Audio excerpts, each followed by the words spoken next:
ఖమ్మం జిల్లా తెల్దారుపల్లిలో ఇటీవల హత్యకు గురైన తమ్మినేని కృష్ణయ్య విగ్రహానికి పూలమాల వేసి నివాళులర్పించారు బీజేపీ జిల్లా అధ్యక్షుడు గల్లా సత్యనారాయణ. అనంతరం సిపిఎం రాష్ట్ర కార్యదర్శి తమ్మినేని వీరభద్రంపై తీవ్ర స్థాయిలో మండిపడ్డారు. ఇటీవల తమ్మినేని వీరభద్రం ప్రధాని మోదీపై చేసిన వ్యాఖ్యలను ఆయన ఖండించారు.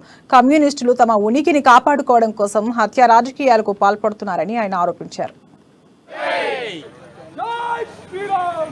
సిపిఎం పార్టీ గుండాలచే హత్యగావించబడినటువంటి అమరజీవి తమ్మినేని కృష్ణయ్య గారి విగ్రహానికి పూలమాలలు వేసి ఇటువంటి బెదిరింపులకి భయపడే పార్టీ కాదు భారతీయ జనతా పార్టీ అని చెప్పి భారతీయ జనతా పార్టీ కార్యకర్త ప్రాణాలను సైతం లెక్క చేయకుండా దేశం కోసం ధర్మం కోసం పోరాటం చేయడానికి సిద్ధంగా ఉన్నామని చెప్పడానికి ఈరోజు తెల్దారిపల్లి గ్రామం రావడం జరిగింది.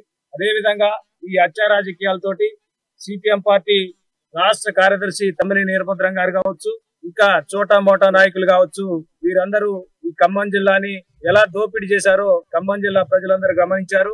ఈ జిల్లాలో ఒక ఎంపీ స్థానం, 4-5 ఎమ్మెల్యే స్థానాలు గెలిచినటువంటి సిపిఎం పార్టీని ప్రజలు ఏ విధంగా తిరస్కరించారో